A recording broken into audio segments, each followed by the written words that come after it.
Pessoal, boa noite. Essa primeira aula nossa vai ser da parte de zoologia. Então, nós vamos começar agora o estudo dos animais, reino metazoa, reino animal, e é a parte bem grande. Começa na apostila capa 3, e o início dela é referente às aulas 17 e 18. Então, capa 3, aula 17. É o início aí do reino animal. Como nós temos um longo tempo trabalhar o reino animal, então nós vamos dividir em vários vídeos. Essa aula 1, o objetivo nosso é vermos características gerais dos metazoários animais e os dois primeiros filos, que são os poríferos e quinidários. Bom, então para começar, nós vamos com as características gerais dos animais. As características gerais são 4 características que nós vamos mostrar praticamente toda a aula, todo o filo, a gente já faz essa comparação geral com essas 4 características. E aí, características gerais do próprio filo, características exclusivas, conquistas evolutivas, o que cada um adquiriu de novidade evolutiva. Essa linha evolutiva é importante. Para isso, eu estou mandando para vocês um tabelão, e esse tabelão compara aí todos os filos. Na verdade, um com filo que não está aí é o dos cordados. E para eles, como é muito grande, vem uma tabela à parte. Esses slides também vocês vão receber juntamente com a aula. Essa aula está sendo gravada porque a dessa semana ao vivo, a tutoria nossa não foi possível.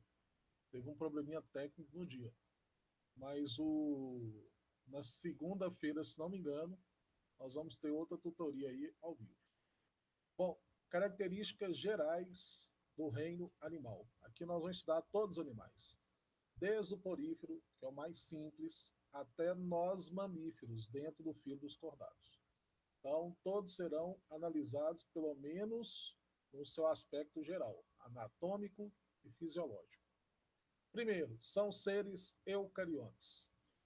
O fato de ser eucarionte é uma característica que coloca no mesmo grupo plantas, animais, fungos, protistas, algas e protozoários. Então, todos eles são eucariontes. Então, tem célula com maior complexidade, núcleo individualizado. Os únicos seres que são procariontes seria do reino Monera, bactérias e cianobactérias. São pluricelulares, tá? Um corpo constituído por várias células. Isso também você vai encontrar no reino Plantê.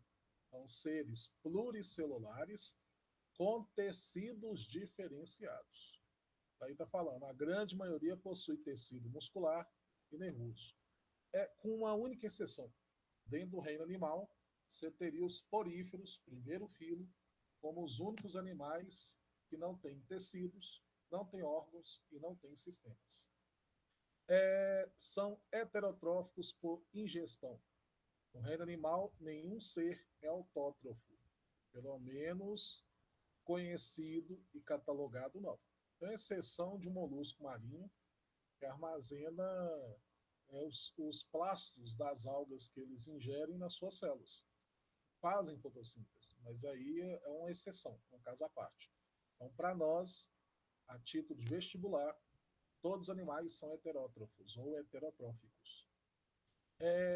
Possivelmente ancestral, lá na sua base de tudo, pode ter sido um flagelado, pode ter sido aí um protozoário. Por isso o nome do reino lá, protista, vem de primeiros, e protozoário, que seriam primeiros animais.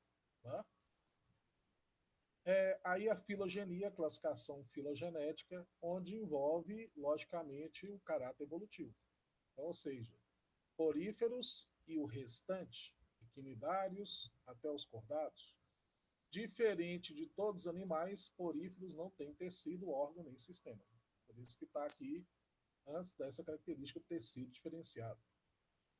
Aqui, quinidários, que já têm tecidos, mas são diblásticos. Então, o primeiro animal a ter 3 poretes embrionários, são dos plateumintos para frente.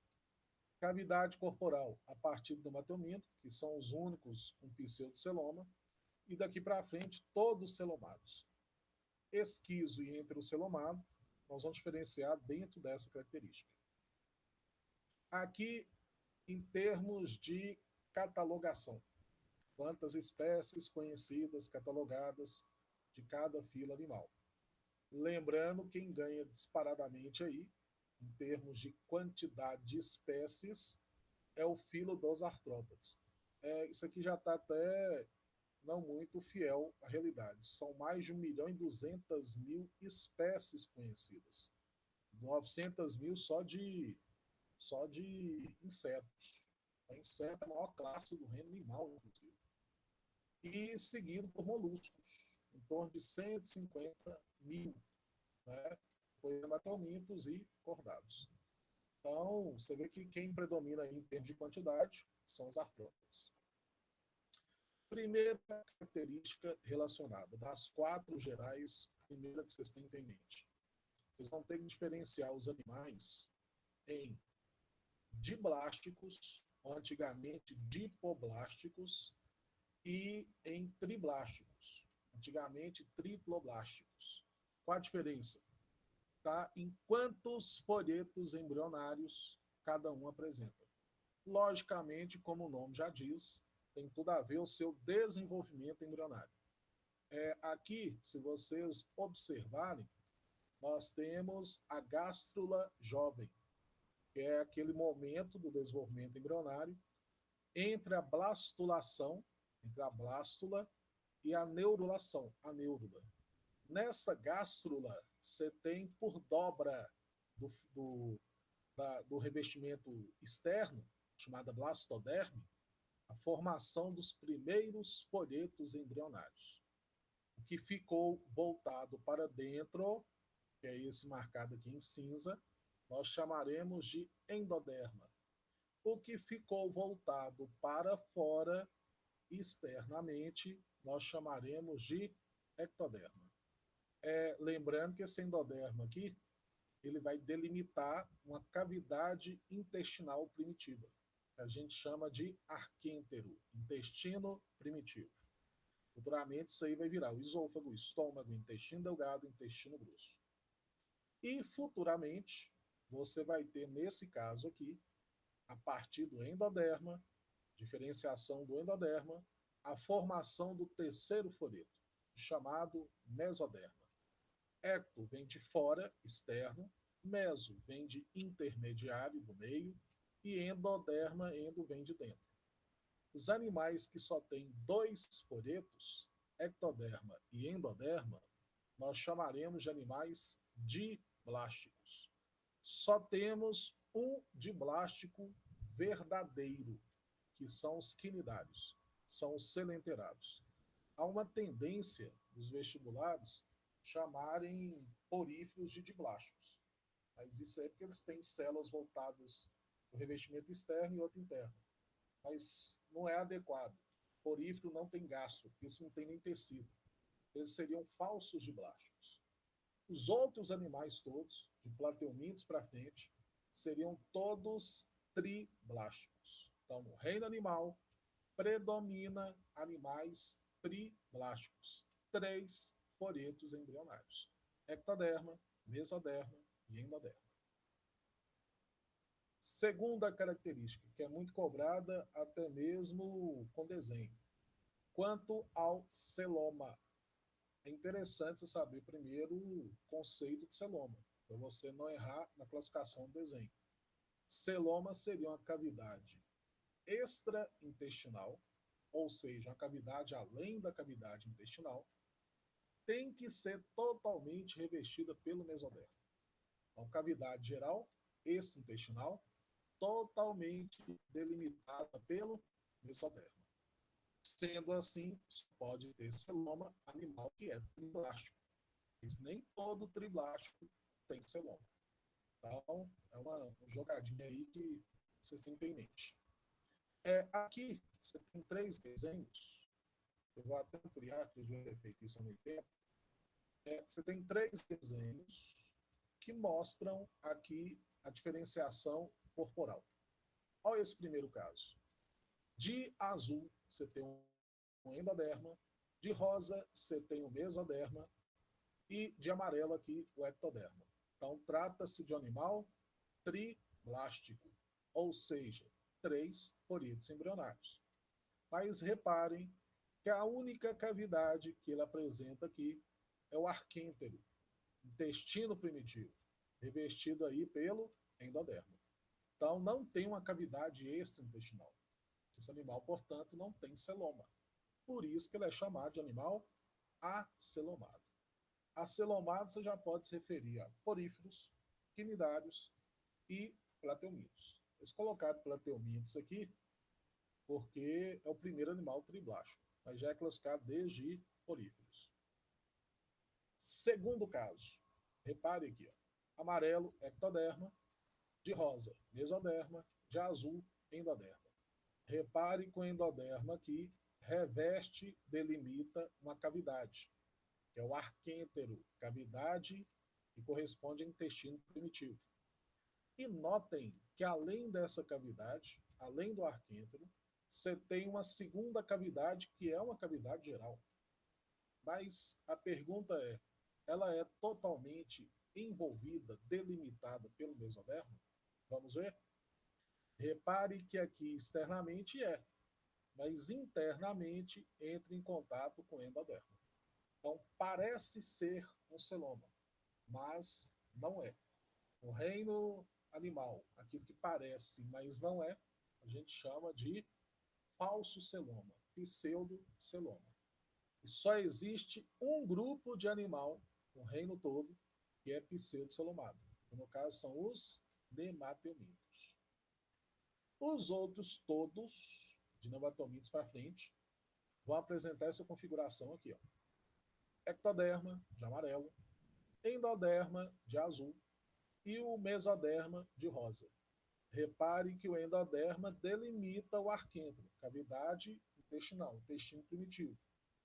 E, além dessa cavidade, ele apresenta aqui duas outras. Se essas duas outras forem totalmente revestidas pelo mesoderma, é celoma. Vamos ver?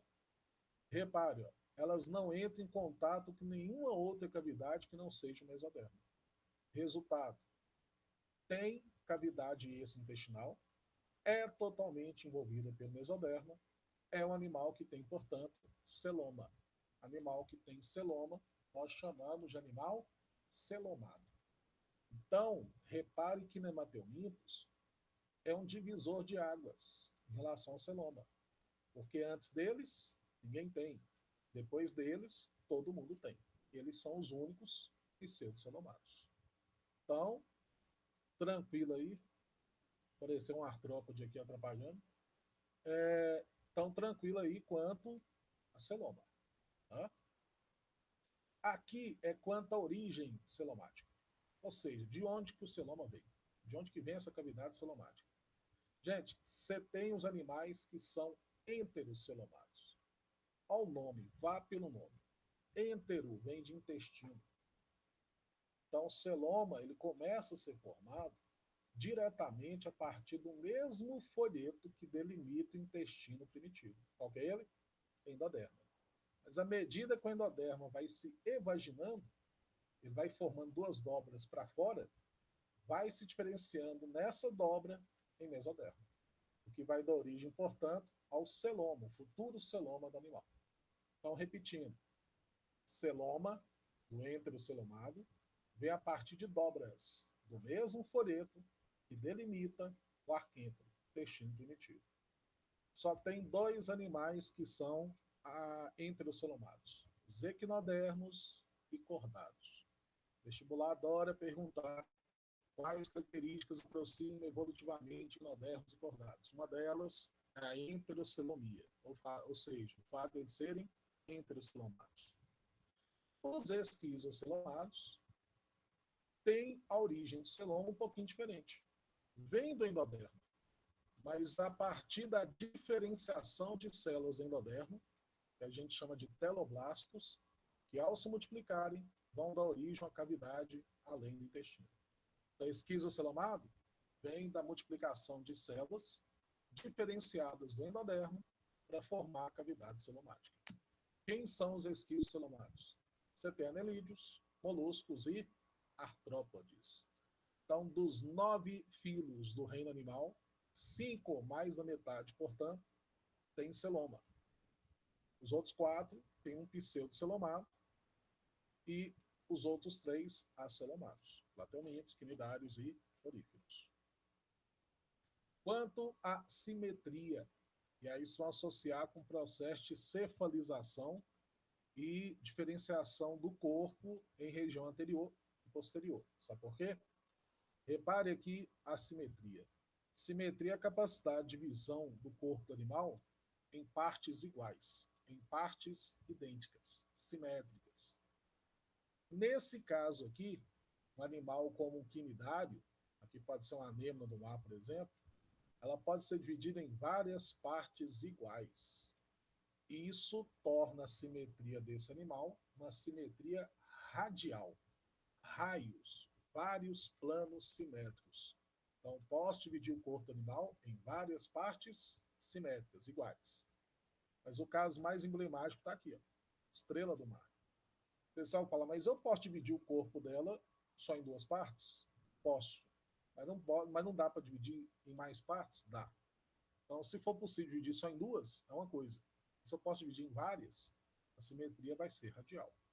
Inclusive aqui, ó, cada plano simétrico aqui pega um tentáculo e um pedaço da boca. Então, tem aqui uma simetria do tipo pentarradial. Então, 5 tentáculos, cada tentáculo em uma parte da boca forma um plano simétrico. Agora, imagina esses animais: plateuminto, planária, nós, seres humanos, aqui, crustáceo, um caranguejo, eles só podem ter o corpo dividido em 2 partes simétricas. Então, a simetria deles passa a ser do tipo bilateral. Então, 2 lados iguais. Na verdade, para facilitar sua vida, porífero não está aqui. Porífero é o único animal que não tem simetria. Simetria é nula, assimétrico. São os únicos animais assimétricos. Quinidários são os únicos, de fato, 100% radiais. Os outros todos têm simetria bilateral. De plateumintos para frente, todo mundo com simetria bilateral. Quando chega nos equinodermos, onde a pseudomata é inserida, é uma exceção torta, que nascem bilatérios, mas na fase adulta adquire a simetria bilateral. Do ponto de vista evolutivo, qual que é mais evoluído? Toda vez que perguntar isso, eu provo para você diretamente, lembre de nós, seres humanos, nós somos animais. Tudo que nós temos, portanto, é de maior grau evolutivo. A simetria bilateral, os animais bilatérios, eles têm maior caráter evolutivo. Mas aí, por quê? Qual a vantagem de ser bilatério?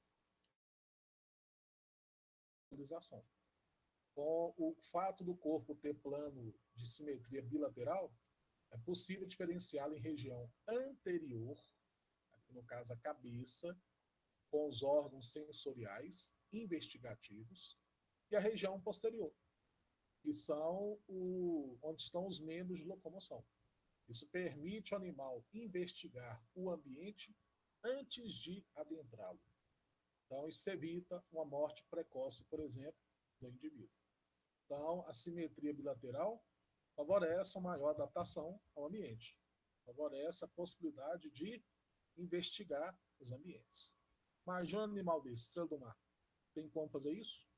Impossível. Então, quando entrar, entra tudo. Se não for adaptativo, se for um ambiente nosso, vai morrer. Né?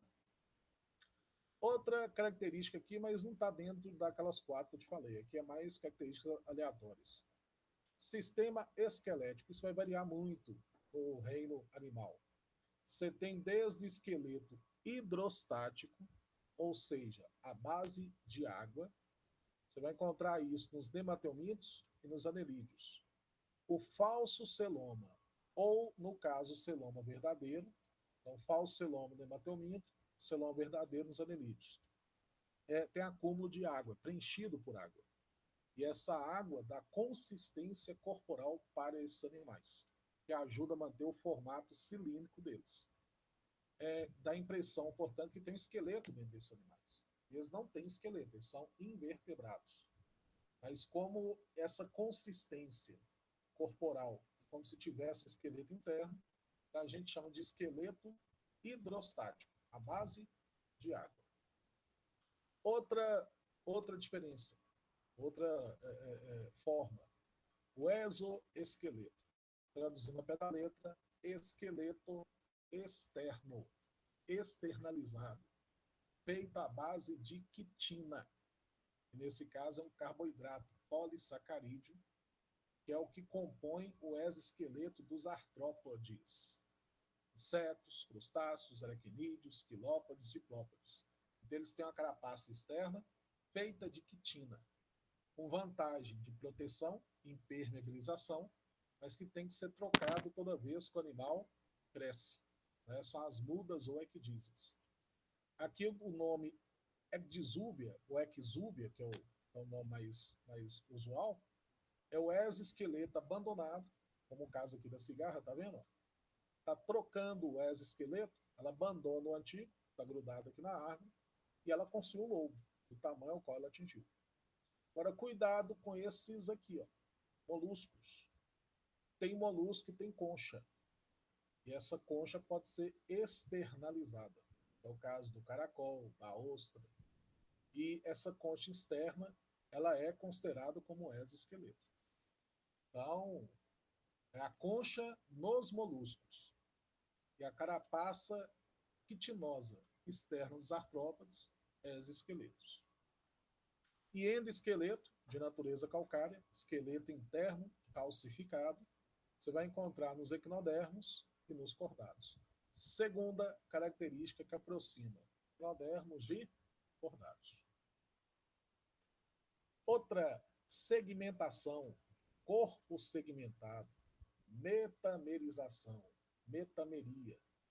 Gente, metâmeros são pacotes musculares que você encontra no corpo de alguns animais. Quem começa isso aí são os anelídeos. Então, filoanelida, onde a minhoca é o principal representante. Cada anel corporal que tem no corpo dela, então são anéis externalizados, são metâmeros. Então, corpo rico em metâmeros.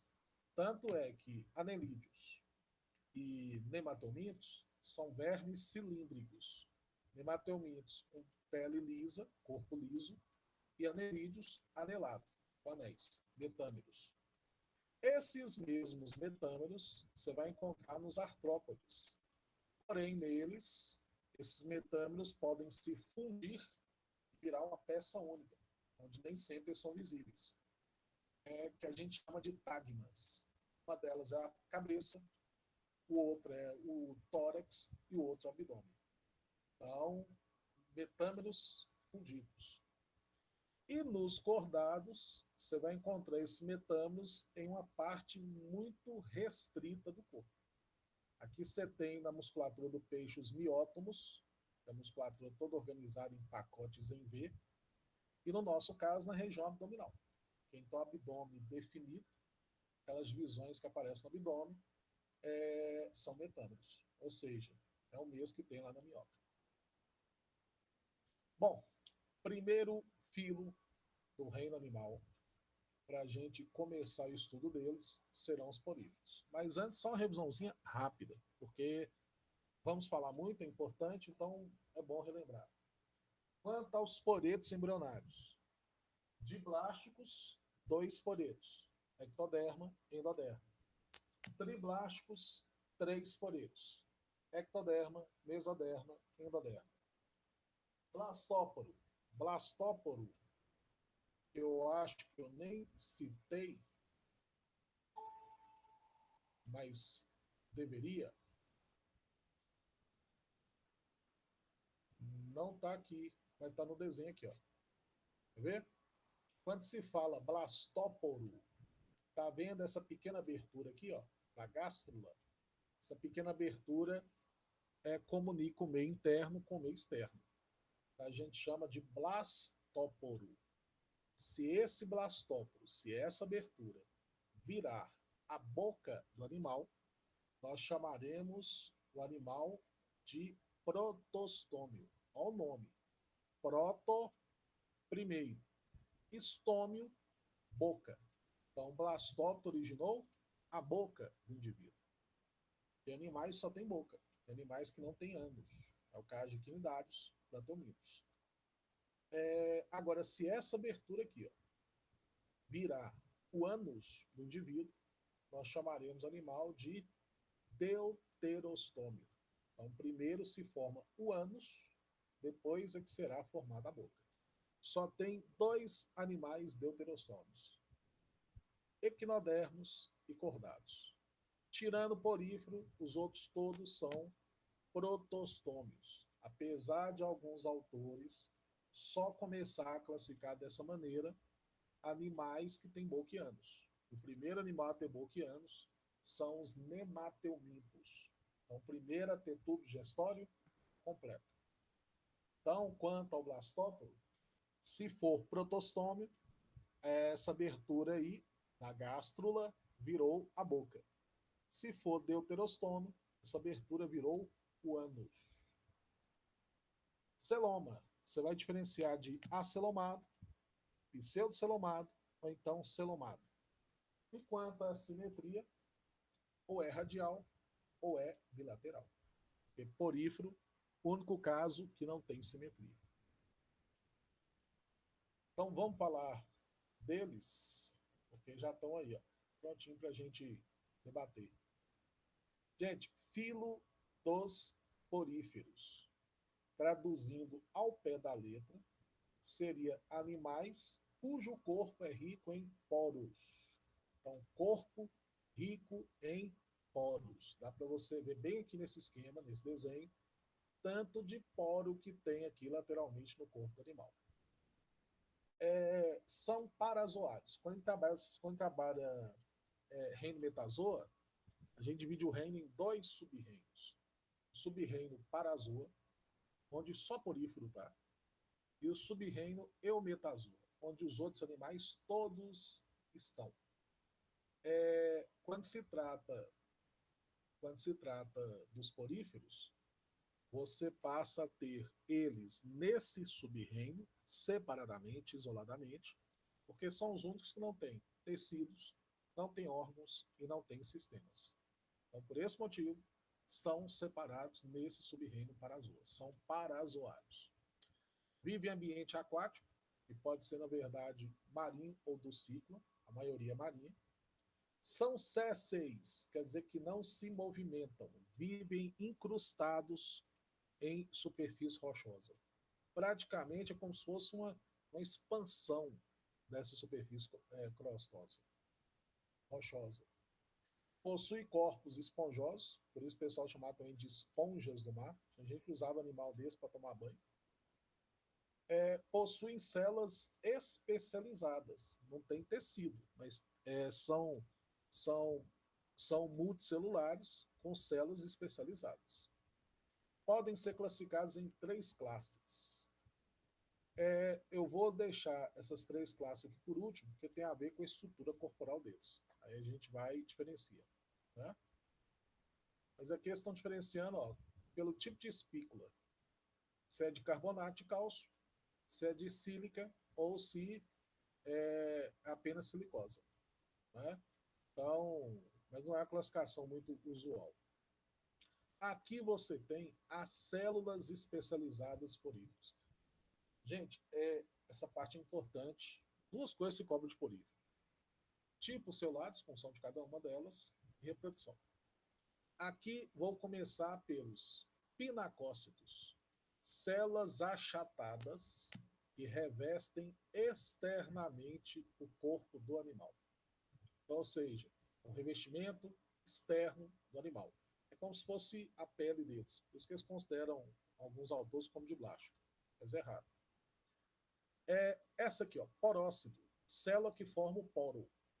Essa célula aí permite a formação do poro, que permite, em contrapartida, a entrada de água e alimentos no interior do animal. espículas é considerado o esqueleto do indivíduo, da sustentação corporal para eles. Essas espículas são consideradas como se fosse a impressão digital desses animais. E cada espécie tem um formato de espícula diferente. Amebócitos, cujo nome dá ideia de um ser vivo que vocês já viram, ameba, que se locomove por pseudópodes, se arrasta por pseudópodes, e é uma célula especial, porque é indiferenciada, é uma célula com característica embrionária, é uma célula que se multiplica e pode, ao se diferenciar, formar qualquer outro tipo celular dos poríferos. A partir dela você forma espículas, você forma pinacócitos, você forma gametas. É a célula-tronco dos poríferos. Então, até que você partir esse animal em vários pedaços, se tiver amebócito, se regenera e dá origem a novo porífero. Estou destruindo aqui o microfone de novo. Você tem os coanócitos. Essa célula é a que caracteriza o filo. Então você vê a célula flagelada, por isso que eles imaginam que a origem do primeiro animal vem a partir de um ser flagelado unicelular. E essa célula reveste a cavidade central do corpo do porífero. Essa cavidade é chamada de átrio ou espongiocele. Não tem boca, não tem ânus, não tem cavidade digestiva. Então, é só uma cavidade central, como se esse tutor fosse oca por dentro e revestida por essas células flageladas. O movimento desses flagelos cria a circulação de água no interior do corpo do porífero. Isso faz com que a água que entra pelos poros circule lá dentro e as partículas alimentares próximas a essas células flageladas serão capturadas por ela. Elas capturam partículas alimentares. Por isso que esses coanócitos são chamados de coanócitos fagocitários. Fagocitam, globam partículas alimentares. E já faz a digestão dessa partícula. Então, o porífero só tem digestão dentro da célula. A digestão intracelular. E vamos ter, durante o processo evolutivo, a partir já do próximo grupo, a digestão começando a acontecer fora da célula. A digestão extracelular é uma novidade no próximo grupo. Aqui você tem os 3 tipos gerais de poríferos. Tipo Ascon, que era considerado antigamente como uma classe, uma única cavidade central, um único átrio do espongiocele. Tipo Sicon, algumas pequenas cavidades atriais. E aqui o tipo Leu, com várias pequenas cavidades. Da ordem evolutiva, você tem do mais simples para o mais complexo. Por que a Leucon é mais desenvolvida? Por que ela é mais abrangente, que tem maior quantidade? Porque essa maior quantidade de átrios aumenta a superfície de contato com os nutrientes. No reino animal, quem se alimenta mais ou melhor acaba sobrevivendo, repassa seus genes. Por isso que existe maior quantidade. O termo ósculo aqui, gente, eu sei que ósculo quer dizer é de boca, mas não é boca. O ósculo é só um poro central por onde sai a água que entrou pelos poros e restos não captados e excretas. Pelo fato da água entrar e sair do corpo desse animal o tempo todo, eles são considerados como animais filtradores. Aqui você tem a reprodução dos poríferos, que pode ser assexuada. Assexuada é uma forma chamada de brotamento. Esse brotamento pode ser um broto externalizado, uma expansão externalizada, que a gente chama de gema, é a gemação. E quando é uma formação interna, a gente chama de gêmula. Mas gêmula não é bem uma reprodução. Gêmula é mais uma forma de resistência ao meio. Esse ambiente muda, equinóspito, morrem. E ao morrerem, você passa a ter a gêmula, que é o broto interno, que pode crescer e virar um novo porífero. Então, seria uma forma de resistência ao meio. É basicamente um amebócito envolvido ali por espículas, que é o que dá proteção. E tem a regeneração, que vocês vão ver, inclusive, no videozinho daqui a pouco, de 5 minutinhos. Aqui na reprodução, você tem produção de gameta masculino e feminino. Adivinha quem vira gameta? Os amebócitos, célula que se diferencia em gameta. Quando o gameta masculino de um sai na água nadando, entra pelos poros e se encontra lá dentro com o gameta feminino do outro. Apesar delas serem monóicas, existe esponja dioica, mas a maioria é monóica. Apesar de serem monóicas, fazem a fecundação cruzada.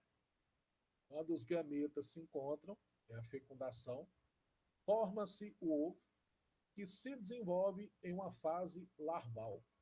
Essa larva tem nome, apesar que só é importante lembrar o nome de larva quando tem doença envolvida. Mas ela é chamada de anfiblástula. Então, esse ciclo aqui torna ele um ciclo de desenvolvimento indireto, que passa por fase larval.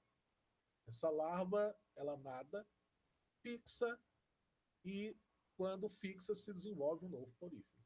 Então, reprodução sexuada, teve gametas, fecundação, inclusive fecundação cruzada, e passou pelo desenvolvimento indireto. Bom, antes de nós entrarmos aqui em Selenterados, eu vou mostrar para vocês, porque aqui, como vocês têm menos contato com esse tipo de animal, é importante vocês darem uma visualizadinha aqui sobre poríferos, né? Eu deixei já no ponto aqui para não perder tempo. Dá uma olhada aí. If a sponge is passed through a sieve, its cells are separated. But somehow the cells still recognize each other. Over several hours, they begin to come together, building many new sponges. No other plant or animal can resurrect itself this way.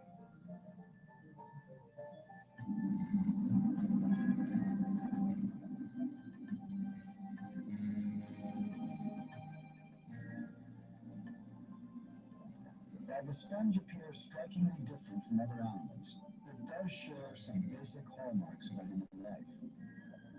Its cells are held together, in part, by a protein called collagen, which is possessed by all animals on Earth.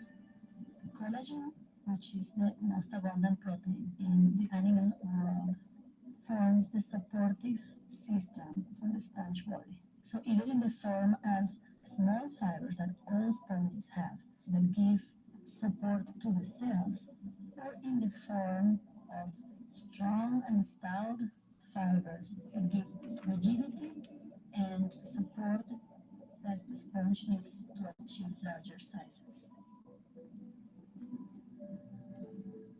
Most people, when they think of a sponge, they think on their bath sponge. And when you have a bath sponge in your hand, what you're holding is a soft skeleton that is made of collagen. But unlike the bath variety, many sponges aren't soft at all.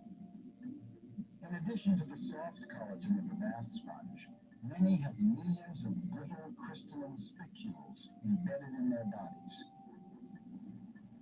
Spicules are microscopic structures that help give a sponge its rigidity and form.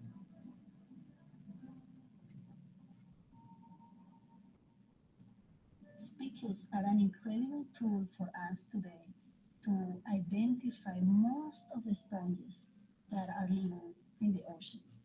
You can identify a species or a group of sponges not only by the type and the size of the spicules they have, but the way that they are arranged in the sponge body.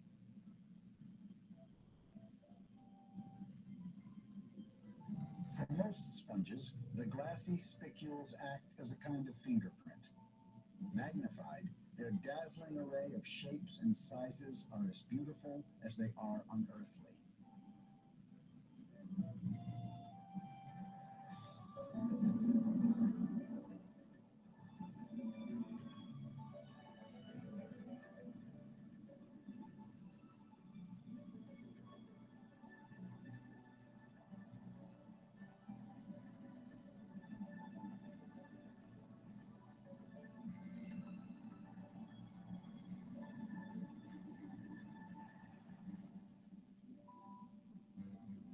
If a sponge is indeed an animal, it must eat to survive. How does it feed itself when it has no obvious mouth? A sponge is actually a fantastic pump, which requires an incredible combination of cells to function. It's a living filtering machine.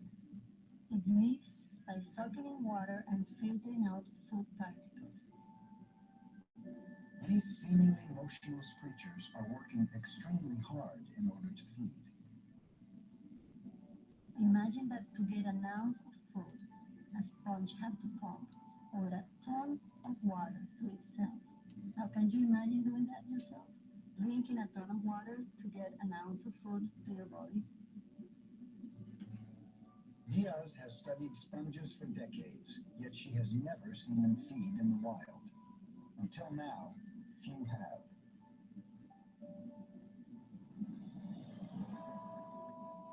To make the invisible visible, Diaz injects a harmless colored dye into the water near the body of a sponge. One of the ways we can test for the rate of water flow that moves through the sponge body is to inject a colored dye and measure the speed at which it is pumped through the sponge. Actually, for me, this is the first time I've done this, and I've been really looking forward to the opportunity for years. And I'm so excited to try this experiment.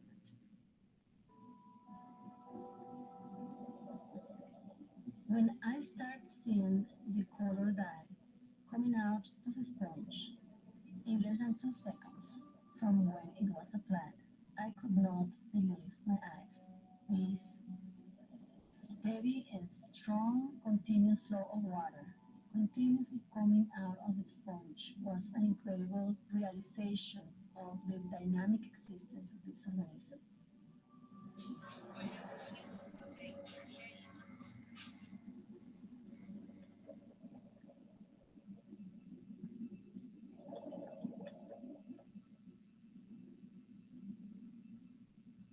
It's an incredible sight to witness.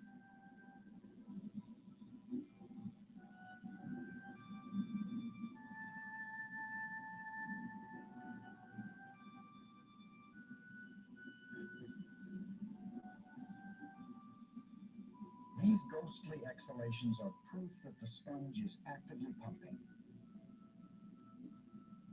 With no mouth, it sucks water directly through its sponge-like body walls, which are shot through with millions of narrow canals and tiny chambers. How does it do it? What secrets hide within the belly of this beast? The best way to find out is to enter one of the many portals into the sponge's secret inner world.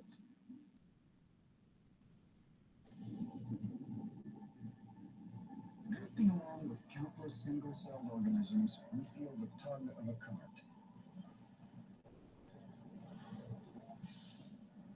In the wonderland within, this sponge's cells all work for the common good, but they do it in wildly different ways.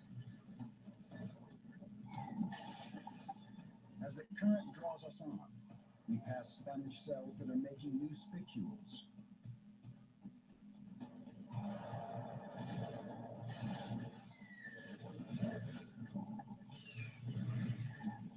The walls themselves are treacherous.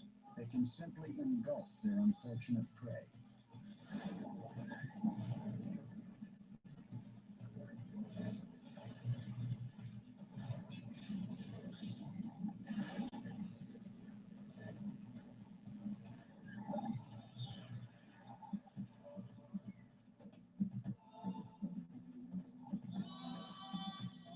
As we are drawn through ever narrower passages, the current slows until we burst into one of the sponge's millions of tiny beating hearts.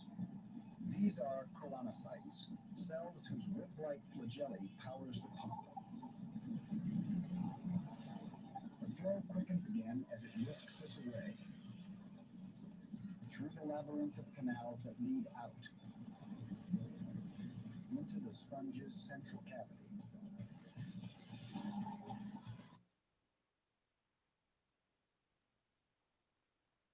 Muito bom. Vocês viram aí um videozinho, um pedacinho, falando do processo de especialização das células, a filtração, por aí vai. Bom, continuando aqui, nós temos agora o segundo filo do reino animal, que é o filo dos selenterados, ou também chamados de quinidários. Gente, por que esses dois nomes? Selenterados, selen vem de cavidade. Então, o primeiro animal a ter uma cavidade digestória. Isso quer dizer que a digestão deles já começa a acontecer fora da célula, porém, terminará dentro da célula. Então, a digestão extracelular complementada pela intercelular. Isso é uma tendência que se manteve nos plateumintos, hematelmintos, moluscos, sendo que a partir de moluscos a digestão passa a ser extracelular. Pelo menos a maioria deles já apresenta esse processo. Quinidário é pela célula de defesa que cada um deles tem, que é o chamado quinidócito ou quinidoblasto. Quando jovem, quinidoblasto. Quando madura, quinidócito. Que eu vou mostrar para vocês depois especificamente. Vamos lá para as características gerais do filo. Primeiro, são animais diblásticos. O que quer dizer isso? Apresentam dois poretos embrionários, ectoderma e endoderma. São aquáticos, e aí podem ser ducícolas ou marinhos. A maioria deles marinhos. Aí, maioria marinha. Possuem cavidade corporal, é a chamada CGV, cavidade gastrovascular, que é onde começa a digestão a acontecer. Possuem formas corporais de dois tipos, ou poliploide, que é uma forma fixa, séssil, tem alguns que podem se movimentar de vez em quando, mas geralmente é fixo, e a forma móvel natante, que é o formato medusoide, que é o formato da medusa, água-viva. Possuem células especializadas na defesa, e, na verdade, deu nome para o filo, quinidário. E podem ser diferenciadas em 4 classes, 3 famosas. Hidrozoa, onde tem a hidra, cifozoa, onde tem a água-viva, cubozoa, você tem animais em forma de sino, que está aqui, ó, que é um selenterado pouco conhecido, e antozoário, que é as anêmonas e os corais.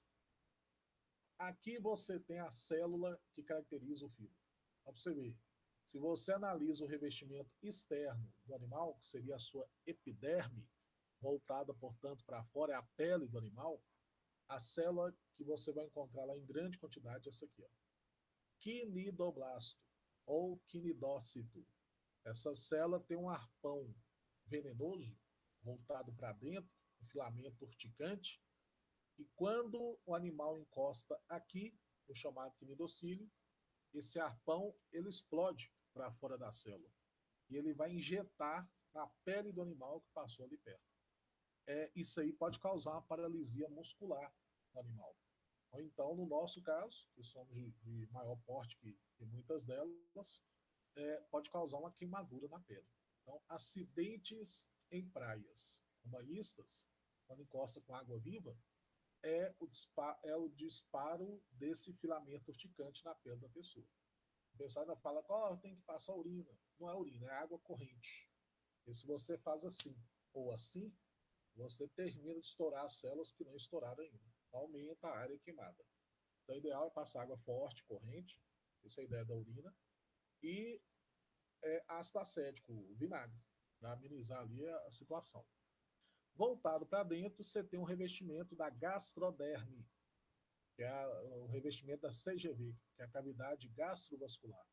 E aqui você tem células glandulares, que secretam enzimas digestivas para fazer digestão extracelular, e depois células mioepitelial digestória, ou muscular digestivas, tanto faz, que farão a digestão dentro da célula. A digestão começa fora e termina dentro da célula. Aqui você tem, em relação à reprodução desses animais, 2 exemplos de ciclos que envolvem alternância, mudança na forma, é o que a gente chama de alternância de gerações. E lá na botânica, no reino vegetal, você vai trabalhar como metagênese também, mas esse termo metagênese é mais usado para animais. Então, ciclos metagênicos, com alternância de gerações. Aqui você tem o caso da Obelia aurita, que é um exemplo de hidrozoário. Então, ela e a hidra fazem parte da mesma classe hidrozoa. Sendo que a forma normal é essa forma poliploide, uma colônia de pólipo, uma colônia poliploide. E em algum momento, você começa a ter, em algumas expansões laterais, a fragmentação desse pólipo. E ao se fragmentar, dá origem a medusas, uma forma medusoide. Gente, no ato de se fragmentar, um ser está dando origem a outro. Então, isso aqui, microfone de novo. Isso aqui é considerado como uma reprodução assexuada. A forma poliploide é responsável pela reprodução assexuada, pela parte assexuada do ciclo. Essas medusas, elas são de sexos separados. Então você tem medusa macho, medusa fêmea. O espermatozoide um fecunda o óvulo da outra, formando uma larva. Essa larva é chamada de larva plânula, que é natante, fixa no substrato e forma um novo pólipo, que à medida que vai crescendo, vai brotando lateralmente e vai dando origem a uma nova colônia. Então, nesse ciclo, teve uma fase assexuada, outra sexuada e a forma definitiva é a poliploide. Mas a mais lembrada é o caso da água-viva, os sifozoários, classe Sifozoa, onde a forma definitiva, adulta, é a medusoide. Medusa macho, medusa fêmea. A produção de gameta masculina aqui vai fecundar o feminino aqui, vai dar origem à fase larval, larva plana, vai fixar, desenvolver, dar origem ao cifístoma, que é a forma poliploide. Esse pólipo cresce e se destaca, se fragmenta. Cada fragmento é uma nova medusa, que a gente chama de éfira. Então, a medusa jovem é a éfira, formada pela fragmentação de uma estrutura poliploide. Então, fase sexuada medusoide, fase assexuada poliploide. Alternância na forma, medusa e pólipo. Então, ciclo com alternância de gerações. Quando se trata da fase assexuada aqui, o termo é bem sugestivo. A gente chama de fragmentação ou estrobilização. É a fase assexuada aí da origem a novas medusas. Bom, no caso dos selenterados, o que chama atenção bastante, aí eu vou abrir para vocês aqui agora na apostila,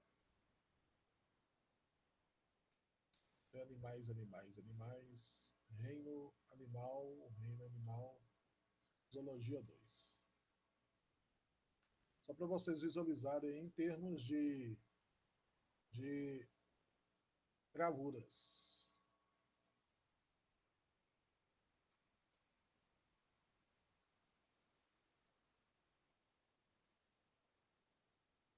Não, mas o do slide tá melhor mesmo. Foquem no slide que tá melhor. Gente, agora para terminar, principalmente para o Enem, aí muito cuidado para o Enem, que na classe Antozoa, na classe dos antozoários, você passa a ter uma ocorrência em termos de, deixa eu fechar isso aqui tudo, em termos de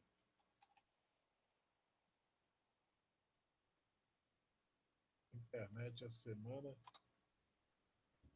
não tá legal. Vocês têm que lembrar da classe dos antozoários. Você tem como exemplo as anêmonas do mar, e que é um animal poliploide. que pode ser, inclusive, de vida livre, pode viver isoladamente. Agora, temos também uma forma colonial, e essa forma colonial seria a forma dos corais. São pólipos de forma colonial, e aí você tem a formação de corais. Os arrecifes, os recifes de corais. Lembrando que coral é uma relação colonial, nesse caso, relação,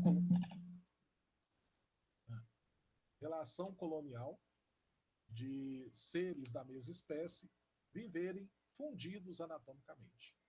E aí, no caso dos corais, vocês têm que lembrar de um fenômeno que vem acontecendo nos últimos 15, 20 anos para cá, principalmente com a variação de temperatura das águas. Porque coral é colorido, mas o que dá cor para o coral, não é pigmento do animal, são algas coralinas, chamadas zooxantelas, que vivem incrustadas nas células do coral. Essas algas fazem fotossíntese, produzem matéria orgânica, liberam oxigênio, mas esse oxigênio é consumido só pelo coral. E aumenta, portanto, a disponibilidade de alimento para esses animais. É como se fosse uma horta para esses animais. Sem elas, os corais morrem. E elas são muito sensíveis a variações aí bruscas de temperatura. Então, vem acontecendo nos últimos anos para cá a morte das algas coralinas. Então, nós estamos vendo o branqueamento dos corais. E aí, depois que eles sofrem esse fenômeno de branqueamento, eles morrem. Então, você está tendo perda de biodiversidade marinha em relação a corais. Coral, do ponto de vista ecológico, é importantíssimo, porque é ali que muitas espécies se escondem de predadores. É ali que muitas espécies de peixes reproduzem. Então, sem eles, você acaba prejudicando toda a cadeia alimentar ali naquele ecossistema. Vocês já até devem ter visto o pessoal jogando carcaça inteira de aviões dentro do mar. Trens, vagões de trens na água. Muitos navios, quando afundam, retiram a parte que é sintética, vidro, plástico, banco, combustível, deixa a carcaça lá, porque servirá de suporte para que novos corais ali surjam. Então, parece uma poluição no ambiente. Mas, na verdade, é muitas vezes substrato para que novos corais se desenvolvam. E esse branqueamento, quem tem sentido bastante isso, por exemplo, é a grande barreira de coral australiana. E nos seus 2.700 mil quilômetros de extensão, um terço já foi perdido. O pessoal chega a divulgar que é a única formação natural no planeta que pode ser vista ao olho nu do espaço. Então, acompanha esse videozinho aqui rápido, só mostrando. Um dos ecossistemas mais ricos do planeta registrou danos ambientais sem precedentes. 2/3 da grande barreira de corais da Austrália apresentou um branqueamento que chegou à porção central da barreira. Essa é a conclusão de um novo levantamento aéreo que mostrou as regiões afetadas pelo branqueamento. Em 2016, as análises mostraram que a parte norte também sofria com o problema. Somados, os eventos afetaram um trecho de 1,5 km de recifes. O branqueamento acontece quando os corais sofrem mudanças ambientais e expulsam as algas que vivem em seus tecidos. Com isso, eles perdem sua principal fonte de nutrientes e morrem facilmente. O processo ocorre por mudanças na temperatura da água por causa do efeito de correntes marítimas quentes, mas pode ser intensificado com o aquecimento global. Mas a recuperação é possível, mas quanto mais impactado é o ambiente, mais se torna difícil essa reversão. Os últimos registros de danos ocorreram independentemente do fenômeno El Niño, o aquecimento anormal das águas na superfície do Oceano Pacífico tropical, que influencia padrões de vento no mundo todo e costuma aumentar o efeito de branqueamento de corais. A Grande Barreira abrange milhares de recifes de corais na costa nordeste da Austrália. Ela recebeu o título de Patrimônio da Humanidade pela ONU em 1981, por conta da sua enorme biodiversidade, que conta com mais de 400 tipos de corais, 1.500 espécies de peixe e 4.000 de moluscos.